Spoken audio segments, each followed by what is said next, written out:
love me, I love. I love me, I love. I love me, I love. I love me, I love. Yinka TNT. Ẹnu ojú. Show me love. Kí ló ń gúnyán? Kí ló ń bẹ lábẹ́ àbò? Kí ló ń bẹ lábẹ́ akọ?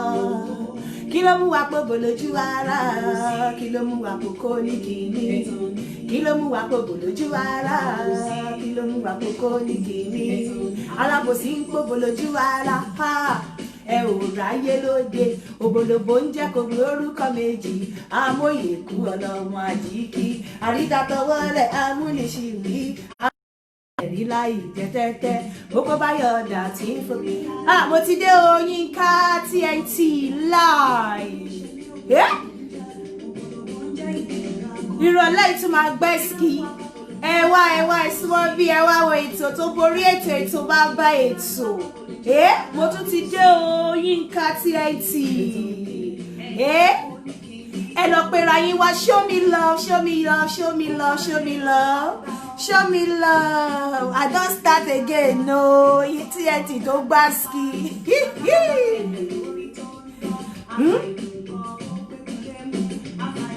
Oyewumi, Demola, you don't have to be here, you know. You don't have to be here. No ma beke lọ́rọ̀ abo lórí tí fa bẹ́ mọ́ sílá amóríyá amárayá jágá oko kìí ṣe kíní okólókó ń jẹ́ ìgbé àjànàkú òdebò jẹ́jẹ́ a máa dẹ́ni bí ẹni ńlági àfi gbàgà.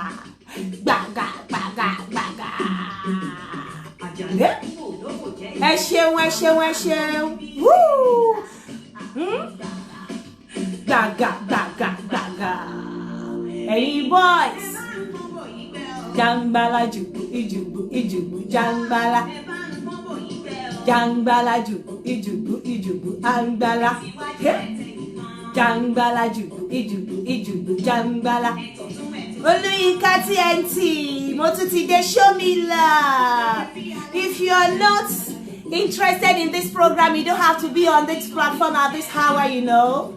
Oyewumi, Demola, you need to get out. Jangala ìjùgbù jangala. Kí ló ń ṣe ń bí? Ìjùgbù jangala. Jangala ìjùgbù jangala. Jangala ìjùgbù jangala. Jangala ìjùgbù jangala. Jangbala ìjùgbù jangbala. Jangbala ìjùgbù jangbala. Ẹ kúrọ̀lẹ́ o gbogbo ẹ̀yin fans mi all over the world. Ẹ kú lé là ń kára lé. Ẹ kú ọ̀nà là ń kérò ọ̀nà. Mo tún ti dé Yinka TNT, mo ti dé bí mo ṣe ń dé. Àmọ́ ṣé mọ̀ wípé tèmi bá fẹ́ ṣe ètò mi, èmi ò ní ṣàì júbà kí n tó máa lọ. Ká tó máa lọ jẹ́ ká júbà Olódùmarè, ká jọ júbà ènìyàn kí ó ṣe kó lè ju wá ṣe, torí pé eluwẹ́ tó wọlé tí ò kágò ó dẹrùn àmúso, àgùntàn tó wọlé tí ò kágò ó dẹrùn àmúso. Kí èmi Yinka TNT kí má bàa dẹrùn àmúso, kí àgbà kó lè gbà mí, kí Olódùmarè kó lè gbà mí tọwọ́ tẹsẹ̀. Olódùmarè mo kíákíá ọba jí fọlá bora ọkọ̀ ikú akéré finú ṣọgbọ́n atúmọ̀ dàbí ẹ̀wù ayọ̀tẹ̀rẹ̀ gbéra ṣánlẹ̀ láì farapa amúnú ẹ̀dùn múni tẹ́wọ́ gbàjọ ọlọ́mú ńlá abọ́gba ènìyàn ìwọ náà ni òòṣà òkè tí múni sí kọ̀rọ̀bọ́ ni títún gbà ní lọ́wọ́ ẹni tó níkà nínú olùdáyé o àtẹ̀rín ẹ̀yìn fífọ́n àjà lọ́rùn olódù tó màrè ìbàrẹ̀ ni mo ṣe ẹjẹ́ ojú mi ṣe tó àti júbà ká wá máa bá eré bọ̀ torí ẹni tó bá lọ ló bá kú lẹ́ni I'm gonna go straight to the point ẹ jọ̀ọ́ kí ètò yìí tó máa lọ ẹ jẹ́ kó yé gbogbo èèyàn wípé ètò yìí is strictly for adults 18+ ní ètò yìí ẹ jọ̀ọ́ nítorí Ọlọ́run, and if you don't like this program, you don't have to be on this time. Tó bá pè mí ní wèrè tó dé wà ní platform yìí, ìwọ gángan ní wèrè, ìwọ gángan lórí ẹ̀ ti yí. Torí pé o suppose láti wà ní bíbáyìí, o tiẹ̀ suppose láti wò débi pé o ń comment. Ìwọ tó bá pè mí ní wèrè tó bá sọ pé kíní kan tó dé ń bú mi tó dé wà ní platform yìí, ó mì pé ó yẹ kó lọ wo ọpọlọ, ó yẹ kó ti admit ẹ sí o Martin. Because tó bá jẹ́ wèrè kò sí nǹkan tó ń ṣe ń bíbáyìí. This program is strictly for adults. Children should not be here at this point in time. And mo kí gbogbo ẹ̀yin fans mi all over the world, mo kí yín lọ́pọ̀lọpọ̀, gbogbo ẹ̀yin tẹ́ pè mí, gbogbo ẹ̀yin tẹ́ ṣàdúrà fún mi, bẹ́ẹ̀ ṣe fẹ́ kó rí fún mi, bẹ́ẹ̀ náà ló ṣe máa rí fún yín tọmọtọmọ. Gbogbo ẹ̀yin tẹ́ sọ wípé ètò yìí ó ti túlé yín ṣe, ó ti tọ́nà yín ṣe, mo dúpẹ́ lọ́wọ́ yín. Gbogbo ẹ̀yin tẹ́ ń bú mi náà, tẹ́ ń gàn mí, tẹ́ dẹ̀ tún lọ ń jíwo ètò yìí lẹ́yìn wẹ́, mo fà yín lé kóòtù Ọlọ́run k'Ọlọ́run kó ṣe dájọ́ tó péye fún yín. Yínká TNT ní lẹ́ni a máa sọ̀rọ̀. I want to go straight to the point. Number one, fún ọ̀rọ̀ tí mo polówó, ẹ jọ̀ọ́ ẹ má bínú gbogbo àwọn tó bá fẹ́ tí torí ọkọ̀ ìyẹn ti pọ̀ jù. Àwọn faucet tó dé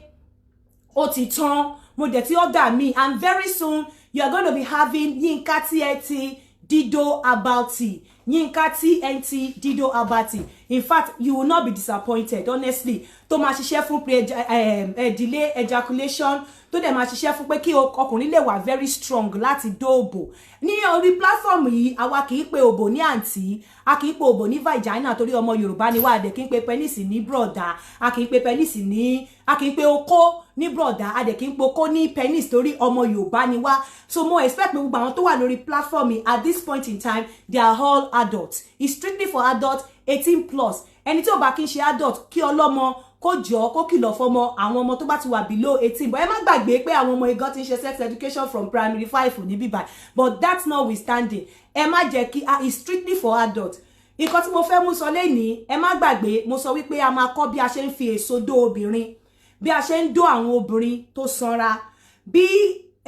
àǹfààní tó wà nínú kí obìnrin kọ́kọ́ lọ máa toast ọkùnrin, kọ́kọ́ lọ máa ask ọkùnrin out, ní ti ọkùnrin láti value that kind of relationship. Then ó ní question kan tí ọmọbìnrin kan béèrè lọ́wọ́ mi during the week, ó ní kí n sọ̀rọ̀ lórí àwọn ọkùnrin tí wọ́n máa ń rí òbòdó lẹ́ẹ̀mẹ́rin lọ́sẹ̀, tó máa ń dó ìyá wọn ní ẹ̀ẹ̀mẹ́rin lọ́sẹ̀, tó máa ń dó ìyàwó wọn ní ẹ̀ẹ̀mẹ́rin lọ́sẹ̀, tó dẹ̀ pé tó bá dó ìyàwó wọn ní ẹ̀ẹ̀mẹ́rin lọ́sẹ̀, wọ́n tún máa lọ síta, wọ́n á tún lọ dó ẹlòmíì, pé wọ́n máa lọ síta, wọ́n á tún lọ dó òbò ẹlòmíì. I want to start by saying this. Ẹ jọ̀ọ́ answer mi lórí yẹn, ó lè má favor obìnrin, but let me tell you this. Ẹ jẹ́ kí n bẹ̀rẹ̀ látorí question yẹn. You cannot stop a man láti dóbò ta. Ìdá tí Ọlọ́run dá ọkùnrin, ìdá tó jẹ́ wípé ìdá pé ara wọn Ọlọ́run bọ́lọ́run ṣe ṣẹ̀dá òbò pẹ̀lú ọkùnrin, ọwọ́ Ọlọ́run ló wà gẹ́gẹ́ bí mo ṣe máa ń sọ. Obìnrin kan ò lè stop ọkùnrin láti dóbò ta. Nǹkan tí wo obìnrin lè ṣe, ó fún obìnrin, tẹ́ bá dẹ̀ find out àwọn obìnrin tí ọkùnrin ní tó ń dóńtà ń gbà mí, wọn máa ń wà less bàtẹ́sẹ̀ ìyàwó wọn, bẹ̀bọ́ lọ́n ṣe ni, kò sí nǹkan téèyàn lè ṣe sí. Tọkùnrin bá decide láti dóbò ta, kò sóbìnrin tó lè stop ẹ̀. Nǹkan tó wọ́kọ̀ lè ṣe ni pé you have to make yourself distinct. Ó láti ní nǹkan kan tó yàtọ̀ nípa débi pé tí ọkùnrin yẹn bá lọ dó ẹgbẹ̀rún òbò níta, he will always come back to you. Á dẹ̀ rí pé kinní tó wà lára ẹ̀ tó distinct ẹ̀ pẹ̀lú obìnrin tó wà níta yẹn, òun ò tí ì rí lára obìnrin míì àfi lára ìwọ nìkan.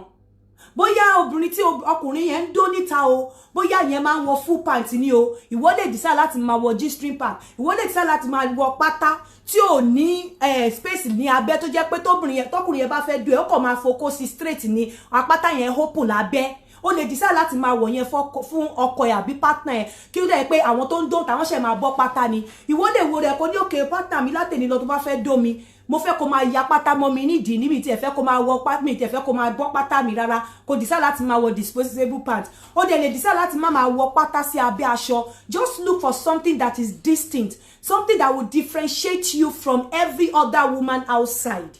Ó lè jẹ́ pé ẹni tí ọkùnrin ẹ lọ ń dó níta every time tó bá ti dé ó máa sùn gbalaja ni. Ìwọ wá àwọn sex toys, ìwọ upgrade ara ẹ nípa okó àtòbò, kó wọ nǹkan tó lè máa ṣe tó yẹ pé kò sí bọ́kùnrin yẹn ṣe lè rìn, kò lè pàdé ẹ̀. Nǹkan kan máa yàtọ̀ láàrin ìwọ àti obìnrin tí ọkùnrin yẹn ń dó ń ta.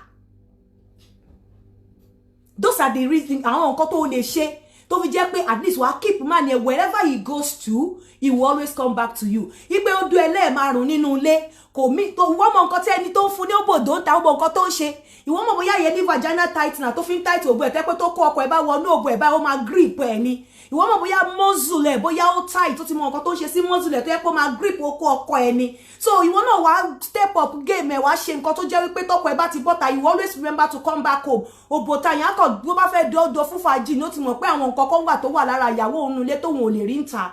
bẹ́ẹ̀ tó bá jókòó tó sùn gbalaja tọkọ máa pè é tó máa ní ó ti rẹ̀ ẹ́ lẹ́ni ó rẹ̀ ẹ́ lọ́la ìyẹn ò mí pé àbí ó dún ẹ ó kàn rí pé fokó sí jáde sùn gbalaja ó fi ka paper of course tó bá dún ẹ lẹ́ẹ̀mẹrin ó fi righteousness nìyẹn ò ní kó má dóbò ta bẹ́ẹ̀ ìwọ ló láti step up make yourself different do something that keep you that makes you different distinct from every other woman out there from every other woman tí ọkọ ẹ bá pàdé otherwise forget it you cannot stop a man tó bá ready láti dóbò ta o beautiful o fine o ṣe kíní kan o ṣojẹful you can't stop him from doing it ẹ mọ̀ pé mi máa sọ kàtàkàtà pàrà àgbàlagbà ń sítọ́ yíyí ibẹ̀ ó lọ́wọ́ kan ìkànnù ni màá sọ fún yín bó ṣe bá jẹ́ then mo sọ wípé báwo la ṣe ìyẹn ti lọ bẹ́ẹ̀ yẹn ẹ jẹ́ ká treat báwo la ṣe ń fi èso dó obìnrin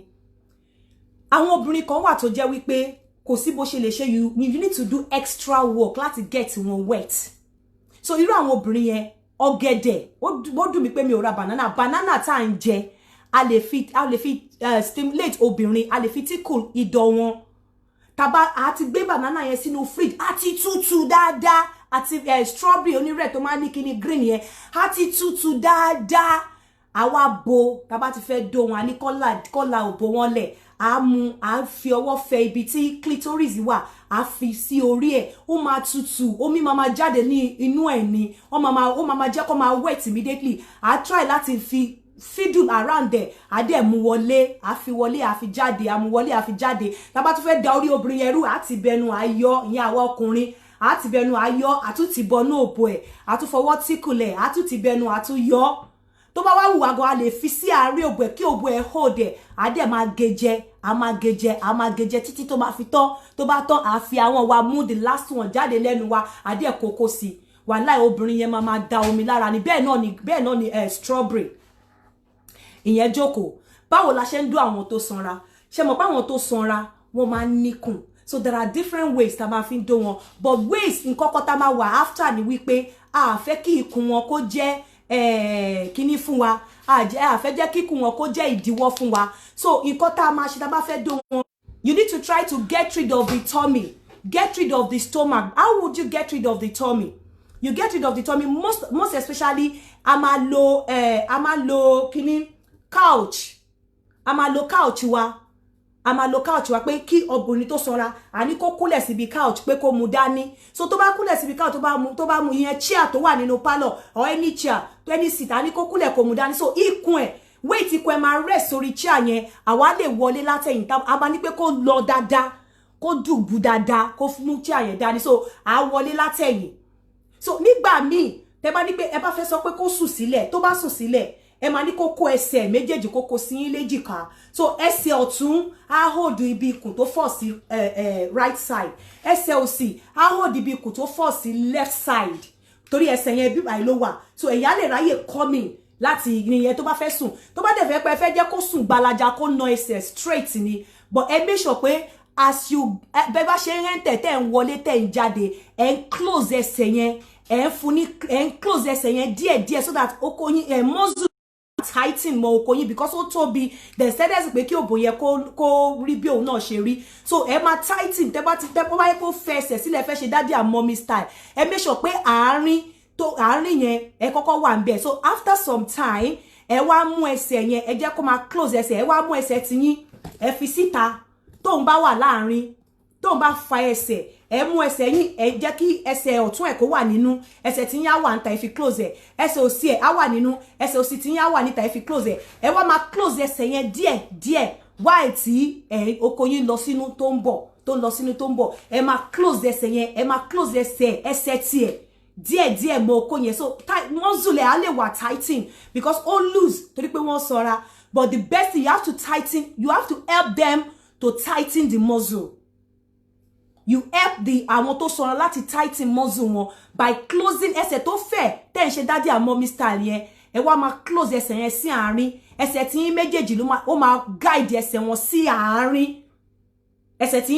tí yín ọ̀tún máa wà níta ó máa guide ẹsẹ̀ ti ẹ̀ ọ̀tún sínú ẹsẹ̀ tí yín òsì ó máa wà níta ó máa guide ẹsẹ̀ ti ẹ̀ òsì sínú so ẹ máa close ẹ̀ díẹ̀ tó bá fẹ́ come báyìí ẹ̀yin náà máa mọ̀ wípé ó fẹ́ come because ẹ ti tighten muscle yẹn then ọ̀pọ̀lọpọ̀ ọkùnrin ẹ máa ń ṣe mistake kan a máa ń sọ wípé àwọn obìnrin wa wípé àwọn sorry ó bá mú charger a máa ń sọ pé àwọn obìnrin wa pé wípé wọn kì í come àbí ẹ máa fọwọ́ kan lòmíì kíní kan ẹ jọ̀ọ́ ọkùnrin any problem kan ẹ máa fi pé obìnrin tẹ́ bá ṣe pákà obìnrin ò kí enjoy oko dídó tẹ́ bá ń slam ẹ̀ bẹ́ẹ̀ yẹn the best way to make obìnrin enjoy oko dídó ni slow and steady and most of the time you rock ẹ máa rock you rock ká pé oko lélẹ́yìn sìn tendo you rock it ẹ rock ẹ round oko yín débi wípé a lọ round you rock it you rock ẹ máa wò ẹ máa rock ẹ rock oko yẹn báyìí a round inú a máa lọ sí gbogbo walls òbò wọn ẹ máa rock ẹ but ẹ máa ṣe gbà obìnrin ò enjoy oko dídó bẹ́ẹ̀ yẹn obìnrin ò kí enjoy oko dídó bẹ́ẹ̀ yẹn most of the time you try as much as possible to rock you rock ẹ máa rock kíní yín sínú oko sínú òbò wọn ni ẹ máa rock ẹ ní máa ṣe gbà no ẹ máa rock obìnrin systematically ẹ fi oko sínú òbò obìnrin let's say pé vagina obìnrin rèé pé ẹ fẹ́ wọlé tẹ́ bá fẹ́ wọlé you try and rub your penis láti bí ẹ fi rock ibi clit ẹ wọlé á dàbẹ̀ ni pé ẹ fa ibi wájú clit ẹ padà wọnú òbò ká pé oko lélẹ́yìn sí ẹ mú láti òkè á là ní pé ẹ fi oko yẹn fa ibi clit ẹ ibi ìdọ̀ ẹ fi fà láti bí òkè báyìí ẹ fi fà padà lọ sínú òbò so tó bá ti fà tẹ́tí sìkẹ́ sínú òbò ẹ tí oko yín bá ń jáde á jáde pẹ̀lú clitoris yẹn fáwọn tó ní clitoris fáwọn tó ní ìdọ̀ tó kó yín bá ń jáde á jáde pẹ̀lú ẹ̀ tó kó yín bá ń wọlé á wọlé pẹ̀lú ẹ̀ ẹ máa make sure pé fi oko yín secure ìdọ̀ yẹn débi pé tẹ́ bá ń wọlé ẹ máa jáde by sewing obìnrin yẹn á máa rí olódùmarè á máa rí sky tẹ́ bá ń do lọ́wọ́ ẹ máa mú oko yẹn ẹ máa fi fa ibi òkè ibi ìdọ̀ yẹn ẹ máa fi fà wọlé tẹ́ bá tún jáde ẹ máa tún fi fà jáde padà ẹ máa fi fà wọlé ẹ máa fi fà jáde padà then kí ni tẹ́rí tí mo wọ̀ sọ́wọ́ èmi kò wọ̀ sọ́wọ́ tí gbogbo yín tẹ́ bá ń rí ara àwọn nǹkan tẹ́ lè fi ṣeré pẹ̀lú obìnrin ni ẹ wò ṣẹ́rí pé ó ti tanná màá tanná ẹ̀ fún yín sìn ṣẹ́rí náà ẹ̀ bó ṣe wà yìí sìn ó vibrate tẹ́ bá ń bá obìnrin yín ṣeré ẹ máa fi especially ó useful fún àwọn tó bá ti gé ìdọ̀ wọn láti ṣe extra work fún wọn wípé kí wọ́n lè gbádùn oko ìdọ̀ ní power obìnrin ẹni tí ò bá dẹ̀ ní ìdọ̀ you men you have to go extra mile láti make sure pé wọ́n enjoy oko wọ́n dẹ̀ máa call for more irú kíní yìí sì ṣe rí ẹ̀rí pé ó tanná ẹ wò finger ẹ̀rí pé ó tanná wọ́n fi ń finger obìnrin ni ẹni tó bá ní clitoris ẹni tó bá ní ìdọ̀ tẹ́ bá gbé sórí ìdọ̀ ẹ̀ ó máa tètè ẹsẹ̀kẹsẹ̀ ló máa da ẹ̀tẹ̀ ní jẹ́ orókódó bẹ́ẹ̀ ni tí ò bá ní ìdọ̀ ẹ fi finger ẹ̀ tó bá ń ṣe nínú ẹ̀ ẹ fi finger ẹ̀ á lè jẹ́ kó wet kò ní dry á lè jẹ́ kó wet ṣẹ́rí bó ṣe ń gbọ̀n wọ́n fi finger obìnrin ní ṣẹ́rí control ẹ̀rẹ́ lọ́wọ́ mi ọkùnrin lè wọ̀ sọ́wọ́ ẹ má sọ wípé nítorí pé wọ́n ti gédọ̀ ẹ fọwọ́ kan kò dá yín lò kò ní dá yín lóhùn because kò máa dùn okó kò come but irú ilé fáwọn tó nídọ̀ ẹsẹ̀kẹsẹ̀ náà máa come tó bá ti wá come tẹ́lẹ̀ wá ṣẹ̀ṣẹ̀ wá dó wọn but ẹsẹ̀kẹsẹ̀ wọn á enjoy tẹ́ bá ti wá fẹ́ ṣe fún wọn ẹ má jẹ́ come tẹ́ bá ti rí pọ́ ti ṣe rírì ẹ sáré fàyọ kẹ́ni okó ni mo fẹ́ kó dó má fẹ́ léyìí come but àwọn nǹkan tẹ́lẹ̀ fi tíkù wọn ní ó ní ṣẹ́rí pọ̀ wọ́n kan náà wọ̀ sí ìdọ̀ obìnrin lẹ́wọ́n fi ń finger obìnrin ni bẹ́ẹ̀ náà lélẹ̀ ṣẹ́rí òun náà máa vibrate ń sin ẹ jẹ́ kí n tàn fún yín ṣẹ́rí bẹ́ẹ̀ náà lélẹ̀ ìdọ̀ obìnrin náà fi ń finger àwọn nǹkan tẹ́lẹ̀ lò fóbìnrin ní it's not every time you suck the breast ẹlòmí ọkùnrin mi ò mọ̀ ju pé kó lá ọkùnrin yìí tiẹ̀ sọ pé òun ò lè jẹ ìdí àánú ẹ̀ ṣe mí àìmọye àwọn rìpọ́ọ̀tì tí mo gbọ́ over the week ìwọ obìnrin tó bá ìwọ ọkùnrin tó bá ti lọ lè jẹ̀dí ìyàwó ẹ̀ tó bá ti bọ́ síta tó ti lọ lá òbú ẹ̀ kó mọ̀ pé ẹ̀yin méjì lẹ́jọ́ ń do kó mọ̀ pé ó lálẹ́ kò sí nǹkan tó fẹ́ ṣe sí ó máa lálẹ́ níta tó bá ti lè jẹ ìdí ìyàwó ẹ̀ níta wà láì ó máa lọ lálẹ́ kò sí nǹkan tó lè ṣe sí ó máa lọ lálẹ́ níta tó bá ti lè jẹ díẹ̀ báyìí ó máa lálẹ́ àfi tí o bá wá padà wálé tó lè bẹ̀rẹ̀ sí ní jẹ díẹ̀ because kíní yóò ṣe fi sára kú ó ní àwọn nǹkan tẹ́lẹ̀ fi tíkùlọ obìnrin lélẹ́yìí àwọn obìnrin tí wọn bá nídọ̀ àwọn obìnrin tó bá nídọ̀ ó nìyí àwọn kíní ní lè máa ṣerú ilé káwọn obìnrin má fẹ́ dóko wọ́n máa fọ́ báwọn náà ṣe ní fẹ́ dóko àwọn nǹkan tẹ́lẹ̀ lò ó ní mo lè yọ lọ́wọ́ mo ti pa eléyìí àwọn nǹkan tẹ́lẹ̀ lò ní tẹ́lẹ̀ fi tíkùlọ obìnrin àwọn tó bá especially àwọn tí wọ́n bá ní clitoris tí wọ́n kì í gbádùn oko ẹ bá ti kì í bọ̀ báyìí ẹ fi finger wọn ó ní fúnra rẹ̀ ẹ tẹ̀ ní láti ṣiṣẹ́ fúnra rẹ̀ ló máa lọ ló máa bọ̀ tí yín ní pé kẹ́kọ̀ọ́ fi sọ́wọ́ control ẹ̀ ní ló máa lọ ló máa bọ̀ ló máa lọ ló máa bọ̀ ń lélẹ̀ oríṣiríṣi ni so ẹ láti go extra mile fáwọn tí wọn ò ní idọ̀ ẹ̀yin ọkùnrin láti go extra mile to make sure they want to they enjoy sex they want for more they call you for sex fáwọn tó ní idọ̀ náà the same thing náà ni àwọn náà láti gbádùn oko then my last topic ni wípé kí ni reason kí ló dé ta fi stigma sí wípé kí obìnrin má lè toast ọkùnrin kí ni reason àwọn advantage wo lẹ fipò wà tí obìnrin bá kọ́kọ́ lọ kọnu sọ́kùnrin àwọn advantages tó wà ńbẹ̀ ó pọ̀ because number one ìwọ ọkùnrin yẹn ó mọ̀ wípé ìfẹ́ ni obìnrin yẹn fi wá bá ẹ because especially our African men a máa ń fipò obìnrin tó bá wá kọnu sí wa aṣẹ́wó ni bó ṣe ń ṣe káàkiri nìyẹn why don't you take advantage of that moment why tó ṣe jẹ́ kí obìnrin yẹn kó fún ní chance kó wá jẹ́ kó prove ara ẹ̀ pé aṣẹ́wó ni òun kó tó tẹ̀ máa sọ pé aṣẹ́wó ni àbúrò mọ̀ pé obìnrin tó bá wá bá ẹ pé òun fẹ́ nífẹ̀ẹ́ ìwọ mọ̀ kó máa ràgàbọ̀ ẹbí pẹ́pẹ́ ẹ ṣe ń ràgàbọ̀ ọmọ ẹ̀ ni ó mọ̀ kó máa fẹ̀yìn pọ̀n ẹ́ ó mọ̀ pé in terms of òbò tó máa fún ẹ gan a máa ṣe research láti jẹ́ pé kó dóhùn dáadáa kó enjoy òun irú obìnrin bẹ́ẹ̀ ò ní sọ pé ó yá kó sọ pé òun ò ṣe kó sọ pé no I'm tired because òun ló wá bá ẹ irú obìnrin bẹ́ẹ̀ yẹn ó ti mọ̀ from day one pé ìfẹ́ ni yàtọ̀ sí obìnrin tí wọ́n lọ kọ inú sí there nowadays àwọn obìnrin tí ní reason láti tẹ̀lé ọkùnrin obìnrin mi á wò pé ọkùnrin lówó á wò pé yes prospect wà á wò pé ọkùnrin ó wà good looking ọkùnrin lókìkí so a lot of people nísìnyí wọ́n ti ní so many reasons láti tẹ̀lé ọkùnrin so don't think pé tó bá lọ kọnu sí obìnrin tí tóbìnrin bá tẹ̀lé ẹ ìyẹn mi pé bóyá ó nífẹ̀ẹ́ èmi I'm of the opinion pé tó bá wá kọnu sí ẹ gangan ló yẹ kó respect jù obìnrin tó wá kọnu sí ẹ ló yẹ kó kẹ́ ó yẹ kó nurture relationship yẹn ni ó yẹ kó enjoy that rave of the moment tó bá tiẹ̀ ṣe máa bójú wá bá ẹ yẹn ó yẹ kó gbádùn ìfẹ́ yẹn kó gbádùn ara ẹ kó dẹ̀ kẹ́ kó gẹ̀ kó respect ẹ kó má fojú kójú wò kó jẹ́ kó prove ara ẹ otherwise pé oníranù lòun ẹlòmíì ìyàwó ilé ẹ ló ti wá kọnu sí ìbọn nítorí pé ó ti fo ẹnu ṣáta ẹ pé aláṣẹwó báwo lobìnrin ṣe máa wá bá mi ó ti wò pé báwo lobìnrin ṣe máa wá bá òun kọ̀ọ̀kan tó bá dẹ̀ ti lose ẹ kò lè get ẹ mọ́ láyé ẹ ìrédèrèdè ló máa gbé káàkiri rédèrèdè ló máa gbé káàkiri because ẹni tí Ọlọ́run yàn mọ́ ti wá bá bóyá nítorí pride bóyá nítorí ojú títì òun ti rí obìnrin yẹn kò lè lọ bá obìnrin yẹn dẹ̀ tún wá bá ẹ ó tún wá ń pè láṣẹ́wó tí ò yẹ kó rí bẹ́ẹ̀ ọkùnrin míì máa lọ bá obìnrin míì obìnrin á ti size ẹ̀ ọ́ pé tó ń bá fẹ́ eléyìí àwọn tó bá tiẹ̀ kú gan àwọn ọmọ wọn á rí nǹkan jẹ wọn á rógún jẹ ó lówó lọ́wọ́ ó fine ó ní prospect obìnrin these days wọ́n ti ní reason láti tẹ̀lé ọkùnrin and you have examples around everywhere example especially back home wọ́n ti ní reason láti tẹ̀lé obìnrin but tóbìnrin bá wá bury pride ẹ̀ tó bá wá bẹ́ẹ̀ ó yẹ kó mọ̀ pé obìnrin yẹn wà genuine tí ó ṣe pé bóyá olówó lọ́wọ́ tí ó ṣe pé bóyá wà very important àbójó lókìkí tóbìnrin dẹ̀ wá kọnu sí ẹ if I were you I will enjoy the rave of that moment I will take advantage of that relationship and I will respect obìnrin yẹn mi ò ní take obìnrin yẹn for granted mi ò ní wo obìnrin yẹn bí aṣẹ́wó mi ò ní wo obìnrin yẹn pé kí ló ń ṣe lé good for nothing báwo ló ṣe máa wá bá mi àsọkùnrin and kí ló bàdí ń bẹ̀ ibo ni ó ti kọ́ sínú bíbélì pé obìnrin ò lè lọ bọ́kùnrin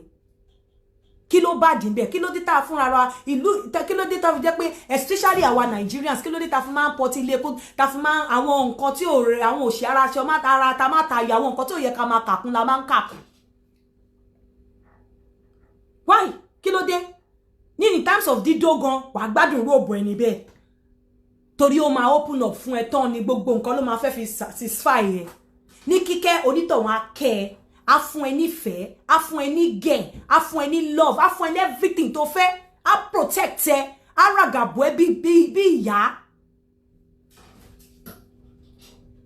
But irọ́ o àwa Nigerian men tọ́gbìnrin bá ti wá bẹ́ẹ̀ àsọpá aṣẹ́wó ni ó lose eléyìí mi ò lè trust ẹ ẹni tó ti wá ń bá mi bí a tó bá rọ́kùnrin mi bó ṣe máa lọ ṣe nìyẹn tí ò dẹ̀ rí bẹ́ẹ̀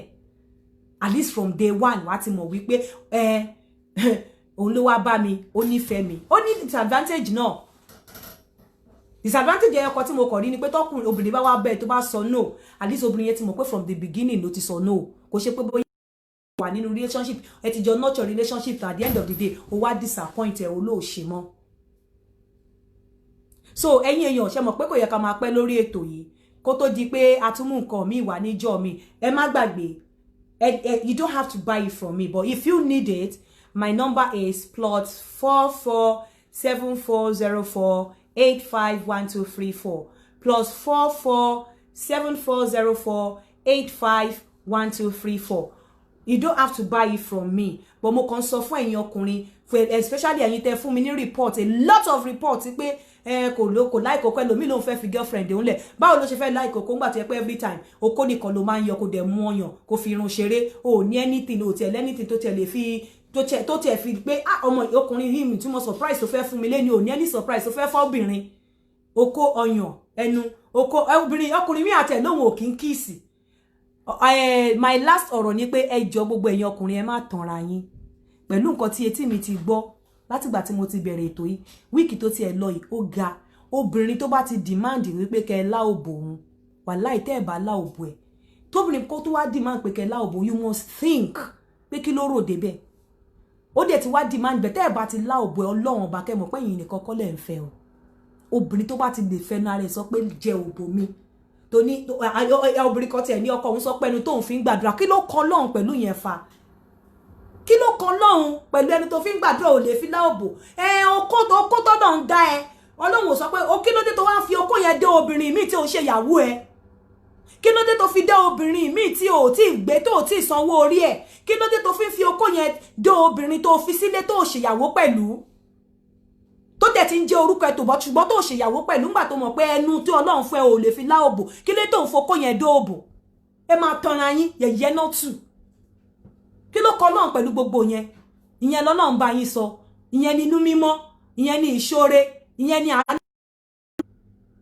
ìyẹn ni àìmásọ̀rọ̀ ọmọ ẹnìkejì lẹ́yìn ìyẹn ni ìfẹ́ ọmọ ẹnìkejì kí ló kọ́ lọ́run pé o jẹ òbò ìyàwó ẹ kí ló kọ́ lọ́run níbẹ̀ ìwọ tọkùnrin tó bá ti sọ because mo ń sọ eléyìí nítorí pé mo mọ̀ pé a lot of obìnrin ló ti fall apart not ti step out but mi ò ní lè máa fún yín ní full story ìwọ ọkùnrin tí ìyàwó ẹ bá ti demand wípé kó jẹ òbò tó bá lóò ti jẹ wàláì ìwọ nìkan kọ́ ló ń fẹ́ obìnrin yẹn ó ti nọsẹ̀ síta ẹ̀dẹ̀jọ́ máa fẹ́ ni ìwọ ni figure èdè ọkọ lé nìwọ ibi tó ti ń gbádùn sexual life ẹ̀ gangan ìta ni and don't be surprised all of these things ẹlòmíì ó ń lò fún níta I'm telling you you cannot èmi ò lè lọ́kùnrin kó lórú eléyìí fún mi kí n jẹ́ kí irú ọkùnrin yẹn lọ because even mo ṣe fi sọ́wọ́ yìí gan èmi gan mo ń feel sensation ẹ̀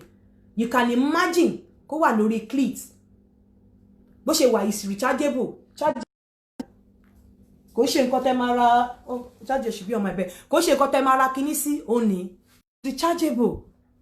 you can tease you have to tease your woman make her feel like oh wà ní paradise it's not every time you use oko ọmọ ọyàn irun kíní kan no jẹ́ do new things ìwọ obìnrin náà do something distinct tí ọkùnrin ẹ máa rí pé òun ò lè rí anywhere tó bá kọ̀ wọnú ṣọ́ bá kọ̀ ní àyíkọ́ tí ìyá alágbájá lò fún mi ní last time níbo kò ní pàdé ẹ̀ lẹ́ni ọ̀dà obìnrin níta táwọn obìnrin tó bá ń lo àwọn obìnrin tó ń fẹ́ǹtà bá ń lo Primark wọ Marks and Spencer kó lọ mú bra tó fine do something different ẹ try láti náwó síra yín ẹ náwó sí sexual life yín please it's very important so as I've said ẹ̀yin èèyàn mi the tea is coming. Ó ń bọ̀ dáadáa. Gbogbo ẹ̀yin tẹ́ ti sanwó sílẹ̀, ẹ má bínú. Mo máa pè yín as soon as títí yẹn bá dé. Torí àwọn ètò wa ó ti tán. And very soon you are going to be having Yinka TNT Dido Herbal Tea. Torí mi ò fẹ́ ayédèrú àwọn èèyàn wá burú díẹ̀. You're going to be having Dido Herbal Tea. Ó wà lọ́nà, ó ń pòpọ̀ lọ́wọ́. So, èyí bíbá la máa fi ètò tèmi sílé nìyẹn fún wa lórin ká máa fi orin lọ. Ibi la máa fi ètò tèmi sílé nìyẹn. Music. Ibi la máa fi ètò tèmi sílé nìyẹn. A máa fi ìsìn ṣe àlọ ní agbára Ọlọ́run tó bá di ọ̀sẹ̀ tó ń bọ̀. A tún máa mú another topic. But if you have anything you want us to talk about, please do not hesitate to contact me. I will bring it out. Mo pe ẹ̀yin obìnrin tẹ́ bẹ̀ lọ mi pé tó bìnrin ọkùnrin bá dóbò lẹ́ẹ̀mẹ́rin lọ́sẹ̀. O ta kíni ká ti pé you cannot stop a man from dóbò níta. Just make yourself distinct from obo ìta. You can't. Kò sí nǹkan tẹ́ lè ṣe sí. Àfọkùnrin tó bá fúnra rẹ̀ fẹ́ discipline rẹ̀ pé mi ò ní ṣe. But otherwise, kò sí mo lẹ́wà jù láyé yìí kò ní kó ọkùnrin má dóbò ta. Èmi ni mo find you kò ní kọkùnrin má dóbò ta. Ìwọ ni kó work on yourself and make yourself distinct from every other woman a man comes across. Make yourself different. Have something different about you. Ọ̀rọ̀ mi ò jù báyìí lọ ní agbára Ọlọ́run. A máa pàdé lọ́dẹ.